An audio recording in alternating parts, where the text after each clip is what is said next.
ahantu mu kazi ka mbere bakakwirukana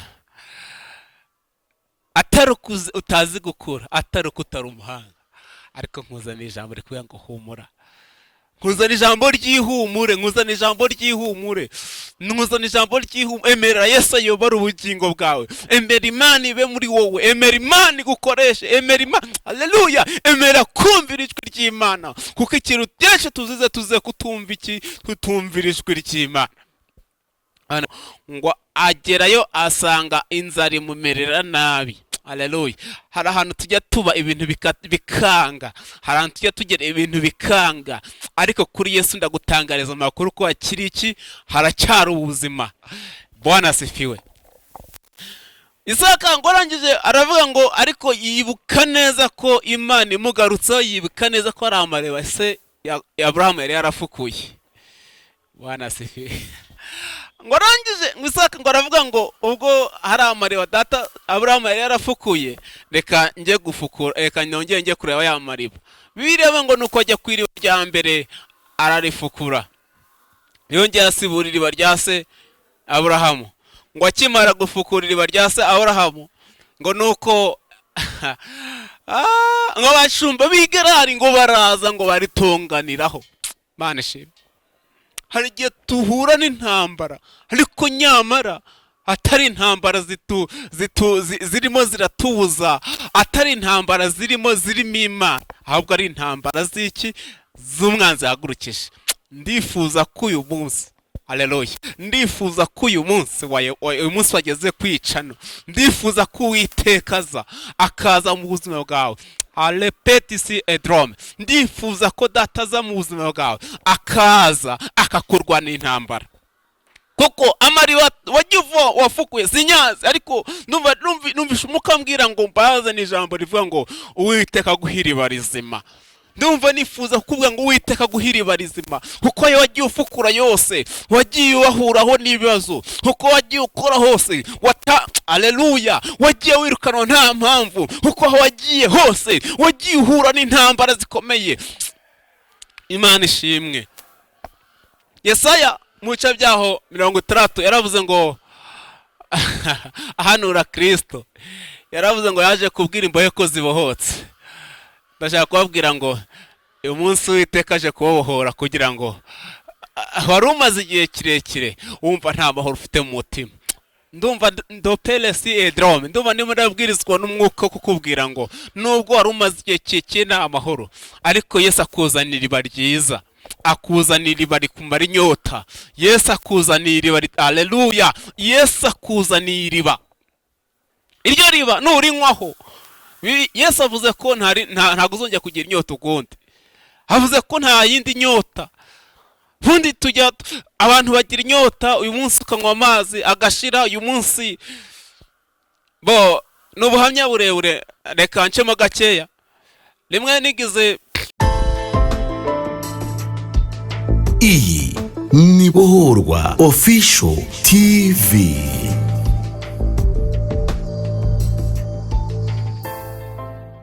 Uje bene data na bashiki bacu bari hirya no hino ku isi mudukurikira kuri channel Bohorwa Official TV. Uyu munsi twongeye kugaruka imbere yanyu, twari tumaze igihe kinini tudakora nkuko umukozi w'Imana ubushize yabibabwiye, ariko twongeye kubura ibiganiro byacu kuri channel yacu mwamenyereye, mwakunze muri benshi. Tunyuzaho ijambo ry'Imana, indirimbo zo kuramya no guhimbaza Imana. Ibyo byose mugiye kongera mu bikurikirane nkuko byari bisanzwe. Ngewe ubakira muri Bohorwa Official TV nk'ibisanzwe ni Muhozi Variante, umutekinisiye wa Bohorwa Official TV. Nkuko mubimenyereye rero, tubazanira abatumirwa hirya no hino, bavuga ubutumwa, bavuga ibyiza Imana yakoze. Uyu munsi twabazaniye umuvugabutumwa uri imbere yanyu kuri kamera, muri kumureba.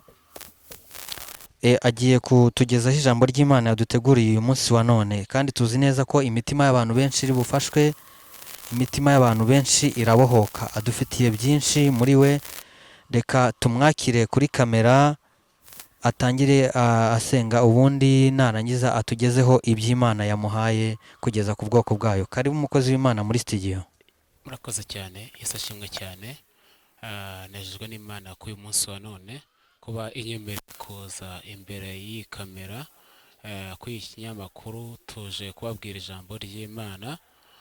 Imana nibaha umugisha. Twakiriye diaspora, twakiriye abaturage hano mu Rwanda, Amajyepfo, Amajyaruguru, Iburasirazuba, Iburengerazuba, umujyi wa Kigali.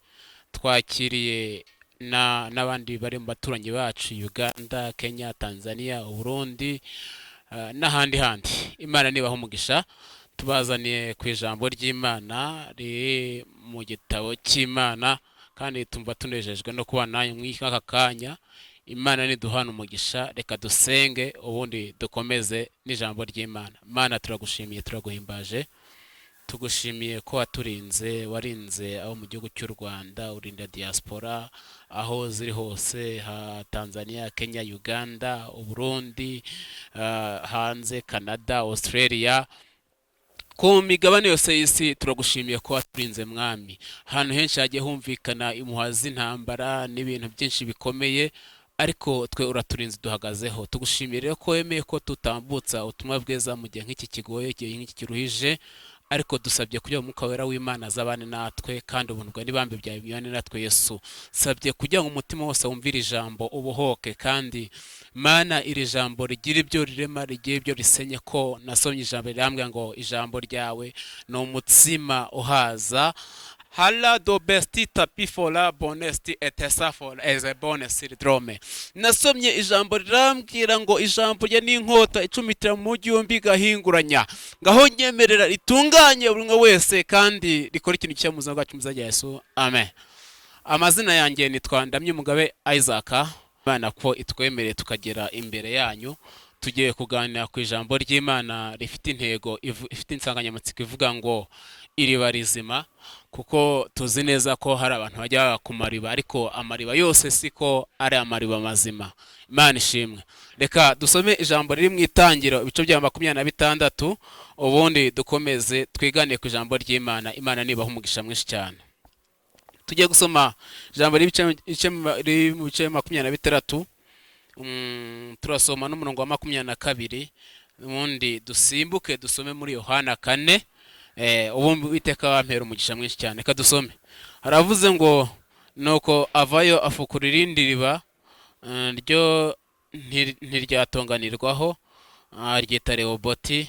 Aravuga ati noneho Uwiteka dutuje, adushyize ahagutse, natwe tuzarokokera muri iki gihugu.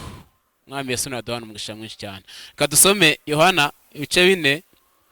Reka dusubire muri ino jambo bivuze ngo avayo afukura irindi riba, ryo ntiryatonganirwaho, iryo aryita Rehoboti. Aravuga ati noneho Uwiteka adushyize ahagutse, natwe tuzarokokera muri iki gihugu. Amen. Reka dusome Yohana 4. Tugiye gusoma twihuse. Yohana, ubutumwa bwiza uko bwanditswe na Yohana. Yohana hari ibitabo, hari igitabo cya Yohana ubutumwa bwiza, hakaba n'igitabo cya mbere cya Yohana, hakaba n'igitabo cya kabiri cya Yohana. Reka tugiye gusomaho rero mu butumwa bwiza bwa Yohana. Imana niduhana umugisha mwinshi cyane. Nuko tugiye gusoma Yohana, tugiye gusoma Yohana ibice 4, umurongo wa 13. Yesu aramusubiza ati umuntu wese anywa aya mazi ntazongera kugira inyota, ntazongera kugira inyota, ariko unywa amazi nzamuha ntazagira inyota rwose iteka ryose, ahubwo amazi azamuha azamuhindukiriramo isoko y'amazi idudubiza kugeza mu bugingo buhoraho. Imana niduhana umugisha mwinshi cyane. Tugiye kuganira ku ijambo rivuga ngo isoko rizima. Imana niduhana umugisha mwinshi cyane. nejejwe n'Imana ko tugiye kuganira kuri iri jambo. Ni ijambo rimazemo iminsi, ni ijambo numva mbohokeye kuvuga mu aka kanya, ni ijambo numva nishimiye kuvuga. Turabizi neza ko umuririmbyi yuzuye umwuka yaravuze ngo najyaga njya ku iriba ry'iyi si najya kunywa amazi agakama. Hari igihe umuntu agashakira ahantu hose, hari abashakira mu kazi bikanga, hari abashakira mu bucuruzi bikanga, hari abashakira mu minisiteri bikanga, hari abashakira ahantu henshi hatandukanye bikanga. Ariko ndakwifuriza kugera ku iriba ryiza. Iriba ryiza nshanza mbazaniye ni iriba ryitwa Kristo Yesu. Ubundi Kristo niwe mutsima utera imbaraga, Kristo niwe mutsima umara inyota. Reka twigane ku ijambo. Bibiliya iravuga ngo nuko Isaka, ijambo twasomye ari mu itangiriro, iravuga ngo nuko Isaka arasuhuka aragenda ajya mu gihugu cy'Abafilisitiya, ngo agezeyo ngo ahasanga agezeyo ngo asanga hariri inzara iratera Isaka arasuhuka. Amaze gusuhuka agezeyo ngo agerayo asanga inzara imumerera nabi. Haleluya. Hari ahantu tujya tuba ibintu bikanga, hari ahantu tujya tugera ibintu bikanga, ariko kuri Yesu ndagutangariza amakuru ko akiri iki, haracyari ubuzima. Bwana asifiwe. Isaka ngo arangije aravuga ngo ariko yibuka neza ko Imana imugarutseho, yibuka neza ko ari amareba se Abrahamu yari yarafukuye. Bwana asifiwe. Ngo arangije ngo Isaka ngo aravuga ngo ubwo hari amareba data Abrahamu yari yarafukuye, reka njye gufukura, reka nongeye njye kureba ya mariba. Bibiliya ngo nuko ajya ku iriba rya mbere ararifukura, yongeye asibura iriba rya se Abrahamu. Ngo akimara gufukura iriba rya se Abrahamu, ngo nuko ngo abashumba b'Igerari ngo baraza ngo baritonganiraho. Mana ishimwe. Hari igihe tuhura n'intambara, ariko nyamara atari intambara zirimo ziratubuza, atari intambara zirimo Imana, ahubwo ari intambara z'iki, z'umwanzi yahagurukije. Ndifuza ko uyu munsi, haleluya, ndifuza ko uyu munsi wageze kwicano, ndifuza ko Uwiteka akaza mu buzima bwawe. Alepetisi edrome. Ndifuza ko data aza mu buzima bwawe akaza akakurwana intambara. Kuko amariba wagiye wafukuye sinyazi, ariko numvisha umukambwira ngo mbazane ijambo rivuga ngo Uwiteka guha iriba rizima. Ndumva nifuza kuvuga ngo Uwiteka guha iriba rizima, kuko wagiye ufukura yose, wagiye wahuraho n'ibibazo, kuko wagiye ukora hose haleluya, wagiye wirukanwa nta mpamvu, kuko wagiye hose wagiye uhura n'intambara zikomeye. Imana ishimwe. Yesaya mu bice byaho 60 yaravuze ngo ahanura Kristo, yaravuze ngo yaje kubwira imbohe ko zibohotse. Ndashaka kubabwira ngo uyu munsi Uwiteka aje kubohora, kugira ngo wari umaze igihe kirekire wumva nta mahoro ufite mu mutima. Ndumva ndopelesi edrome, ndumva ndimo ndabwirizwa n'umwuka kukubwira ngo nubwo wari umaze igihe kirekire nta mahoro, ariko Yesu akuzanira iriba ryiza, akuzanira iriba rikumara inyota. Yesu akuzanira iriba, haleluya, Yesu akuzanira iriba. Iryo riba nurinywaho, Yesu avuze ko ntago uzongera kugira inyota ukundi. Avuze ko nta yindi nyota. Bundi tujya abantu bagira inyota, uyu munsi ukanywa amazi agashira, uyu munsi n'ubuhamya burebure, reka ncemo gakeya. Rimwe nigize nkajya ndara mu kabari, nkagera saa 10 za mu gitondo, akabigo nkajya kuryama, ariko ntago nyota yigeze shira. Ariko ngeze kwa Yesu, haleluya. Muri ibi byuzuye umwuka aravuze ngo naka gasura dufite ninde? Ni Yesu. Abantu bajya bagira iyo batubonye, Paulo yavuze ijambo ryiza, yaravuze ngo watubona nk'abatariho ariko dutungishije benshi. Bwana asifiwe. Ndifuza ko uyu munsi wari umaze igihe kirekire urwana n'ibintu, ariko Yesu ndumva ijambo umwuka wera yashyize ku mutima wanjye, ndumva Yesu ijambo yashyize ku mutima wanjye. Haleluya, haleluya. Uko imiti ntibyemera, kuko hari dusomye ubutumwa bwiza uko bwanditswe na Matayo, aho ngo hari umudamu wari umaze imyaka 12 ari imugongo, ngo Bibiliya avuga ngo ubutunzi bwe bwa abavuzi bamazeho ubutunzi, ariko ngo arangije yumva inkuru z'umugabo witwa Yesu. Uwo mugabo niwe nabazaniye umunsi, kuko tumaze igihe kirekire twumva ubutumwa bwinshi ariko kwicano yacu, ariko nabazaniye ijambo ribabwira ngo nimuhumure, kuko Yesu numwemerera agakora muri wowe, akaba muri agatura muri wowe. Yesu numwemerera akaza, kuko hari ibintu ashaka kubohoraho, hari ingoyi z'umwanzi yagushyizeho ashaka kubohoraho. Ndumva reka twigire mu ijambo, nyangiye kubwira byinshi ariko reka twigire mu ijambo. Ngo nuko uyu mugabo Isaka ngo ajya kwiriba rya mbere, ngo ararisibura, ngo akimara kurisibura ngo abashumba b'Igerari ngo baraza ngo baritonganiraho.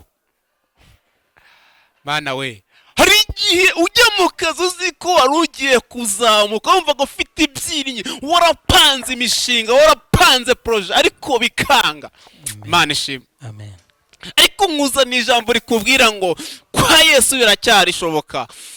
Tuzanye ubutumwa bwiza bukubwira ngo kuri Yesu yonyine hasigaye inzira, izindi zose zari zarafunze, izindi zose zari zaraza ngo baritonganiraho.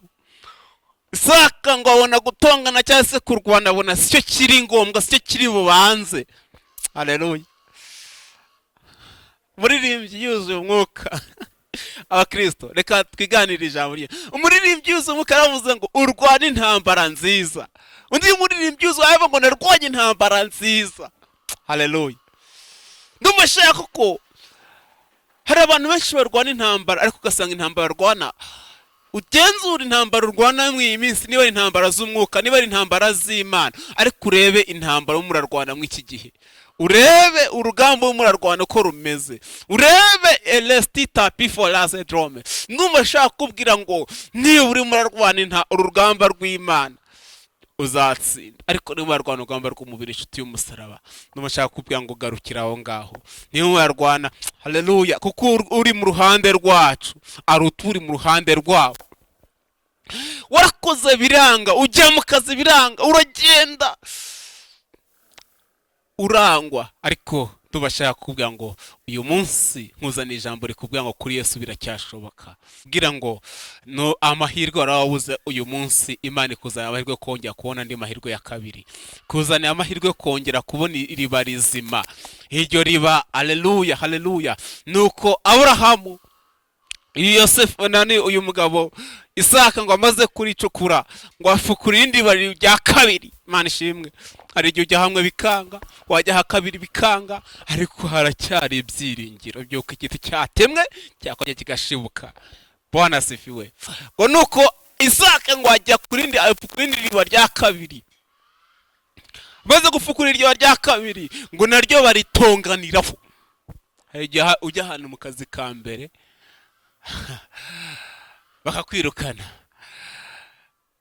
atari utazi gukura, atari utari umuhanga, ariko nkuzana ijambo rikubwira ngo humura, nkuzana ijambo ry'ihumure, nkuzana ijambo ry'ihumure, nkuzana ijambo ry'ihumure. Emera Yesu ayobora ubugingo bwawe, emera Imana ibe muri wowe, emera Imana igukoreshe, emera Imana, haleluya, emera kumvira ijwi ry'Imana, kuko ikintu cyose tuze kutumva kutumvira ijwi ry'Imana.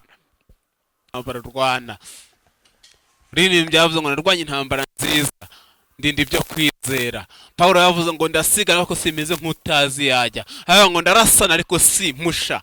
Imana ishimwe, kuko ibyo turwana nabyo ntibyambaye inyama z'umubiri, kuko haleluya, ibyo turwana byo ntibyambaye inyama z'umubiri, ahubwo ducyana imyuka mibi ahantu ho mu kirere.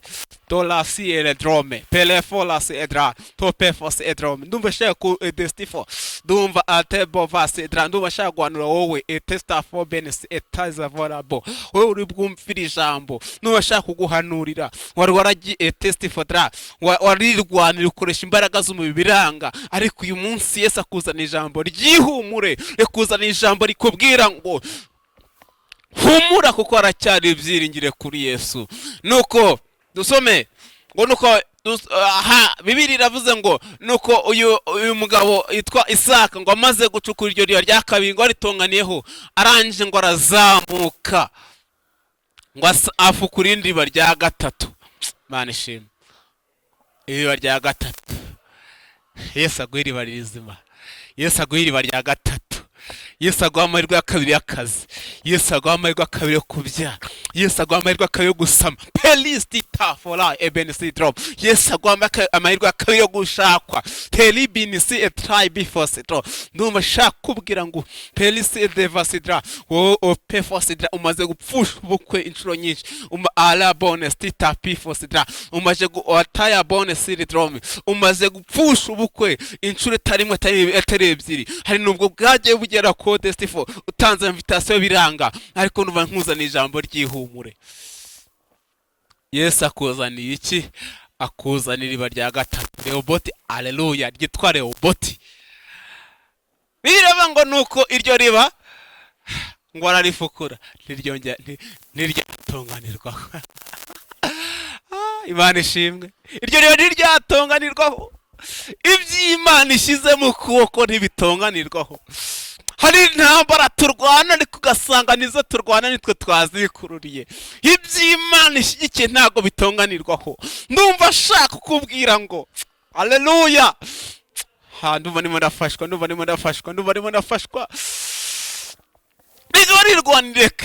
Warirwaniye kenshi ugashanga umusore akwemere, ukagenda ukaryamana, ariko ndumva ashaka kugutangariza itangazo rivuga ngo Uwiteka ari mu ruhande rwacu, mu bice wacu ninde. Bibiri ivuze ngo mu itangiriro ibice n'igitabo cy'imigani, igitabo cya gatatu cya Salomo, avuze ngo nuko ngo imigenzereze y'umunezezi iki Uwiteka ituma n'abanze buzura nawe. Ntago idelasa bonestita pisidra, ntago Imana yakugabiza abishaba utaragira icyo, utaragira umwanya wo guhereza Imana muri wowe. Ikibazo turwana nacyo, dushaka iby'Imana ariko ntidushaka Imana. Muzana ijambo rikubwira ngo ushaka iby'Imana ariko ntago ushaka Imana. Shaka Imana. Bibiri yavuze ngo kiko nimushaka Uwiteka. Yesaya yaranditse avuga ngo aravuga ngo nimushaka Uwiteka bigishoboka cyate abonwa, mumwambaza akiri bugufi. Imana ishimwe. Naje kubwira ijambo ribwira ngo kuri Yesu biracyashoboka, nirwo urufatiro rwonyine, nirwo Imana yashyizeho yonyine. Haleluya, haleluya. Bibiri yavuga ngo musabe data icyo mushaka, ngo uzasaba mu izina rya data nanjye nzamu. Dusabe mu izina rya Yesu. Imana ishimwe. Wari warashatse urubyaro rura, ariko Imana irambwiye ngo telasti pifo syndrome, uyu munsi shaka amaso h'Imana, Imana iraguha urubyaro.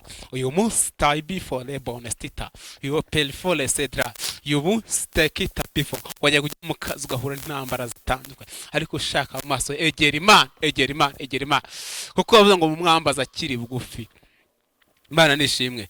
Dusomye ijambo riri hano muri Yohana. Numva shaka ryo tugiye gusorezaho tugasenga. Kuko Imana numvisha kunumyeho uyu munsi. Numvisha Imana yakunumyeho. Impaye ubuhanuzi yanze buhanuye ku TV. Impaye ubuhanuzi kugira ngo wowe ubwumvuze. Haleluya. Uze wongesha ku busabane bwawe n'Imana. Impaye ubuhanuzi kugira ngo uze wegere Imana. Impaye ubuhanuzi darapo fasi edra. Impaye ubuhanuzi kugira ngo wongere ushaka uwiyunge n'Imana. Bana sifiwe. Tugiye dusomye ijambo riri hano ni Yohana ibice 4. Bibiri yavuze ngo nuko Yohana Yesu ngo aragenda yumva guciye Yerusalemu, ngo ageze Kwiriba, ngo hasanga umudamu ari muravoma amazi, ngo amaze gusanga uyu mudamu ari muravoma amazi, aramubwira ngo wampaye amazi. Yesu amusaba amazi kuko uwo mudamu yatarazi umusabye amazi, ntiyapfuye kumuha amazi. Yaravuze ngo Imana ishimwe, aravuga ngo naguha amazi nte uri umuyuda kawo musamariyakazi. byari ikintu kizira. Abayuda banenaga abasamariya, byari intambara zikomeye zahoragaho za rudaca. Ariko Yesu ngo ahageze, kuko Yesu we yaruzanye agakiza keza mu bantu, yaruje kugira ngo abantu bongere babone Yesu, yaruje ngo aze kujya kubohora abantu bari mu mwijima w'iki w'inzangano n'amatiku n'inzangano zidashira. Yaje kubwira abantu, abwira ko ibyo barimo atari byo. Yesu arangije avuga ati asanga uyu musamariya, kuko yarazi biri mu basamariya n'abayuda, ahanga ngumva yubaruzo gusabya amazi. Ndashaka wegere Yesu, ndashaka wegere Yesu, kuko Imana ikuzaniye. Haleluya. Ngo nuko uyu mudamu, ngo twihute dusenga Imana. Ndashaka ko dusenga n'Imana nawe. Imana alepefosidra, ndashaka ko dusenga n'Imana nawe kugira ngo Uwiteka akore igitangaza ku buzima bwawe. Ngo nuko uyu mudamu arambwira, nuko Yesu arambwira ngo noneho niba ushaka amazi yanjye, arambwira ngo umenye ugusajya amazi. Impano y'Imana n'ubuntu, impano y'Imana n'ubuntu mu nshuti y'umusaraba. Impano y'Imana n'ubuntu, umenye ugusabya amazi. Waka alepede stita pifole syndrome, wakampaye amazi, ayo mazi nanjye nkaguha amazi atazashira ukundi. Bwana asifiwe. Tugiye gusenga Imana. Imana impaye ijambo rikubwira ngo egera Yesu. Yesu arakwegereye. Egera Yesu. Yesu aragukeneye kugira ngo agukize iyi mibabaro. Yesu aragukeneye kugira ngo azakuvure intimba. Erega wahuye n'abantu babi, niyo mpamvu Imana ije kugira ngo ikombore umutima. Wahuye n'intambara nyinshi, niyo mpamvu elestita pifosida. Bibiliya yavuze ngo iki? Erega umubyeyi abasha kwibagirwa uwo yibyariye akamwonsa, ariko Imana ntabwo yakirageza. Oya emeye. Bwana sifi. Nkuzana ijambo kuvuga ngo ntabwo Imana yakwibagiwe nubwo wabonaga byaye byanze. Reka dusenga Imana. Uyu mudamu arangije abwira uyu mudamu bwa Yesu, uyu mudamu Yesu abwira uyu mudamu, arambwira ngo mbese naguha amazi. Aramubwira ati genduza n'umugabo wawe. Yesu arambwira ngo genduza n'umugabo wawe, maze nanjye nguha amazi y'iki? Y'ubugingo. Haleluya. Amazi utazongera kugira inyota ukundi. Ngo aramubwira ati wampaye amazi, arambwira ngo genda uzane umugabo wawe. Anje arambwira ati umugabo wanjye ntawe mfite. Imana ishimwe. Ikidutandukanya n'Imana ni ibyaha. Ndumushaka kugira ngo twegere Imana, natwe izatwegera. Haleluya. Perisi edevasidrai. Arambwira ngo genda uzane umugabo mbahana amazi. Arambwira ngo nta mugabo mfite. Arambwira ngo n'uwo uvuze ukuri ko n'uwo mwararanyira ijoro atariki ataro wawe. Tugiye gusenga. Byane byagutandukanyije n'Imana. Imigenzeza ntiyagutandukanyije n'Imana. Rero tugiye kwinginga Imana, ariko icyo nzi cyo nuko nzi ko niwemera Yesu, uru ni rwo rufunguzo rw'ubuzima bwawe. Iri alatope fosidra, iri fodestifo.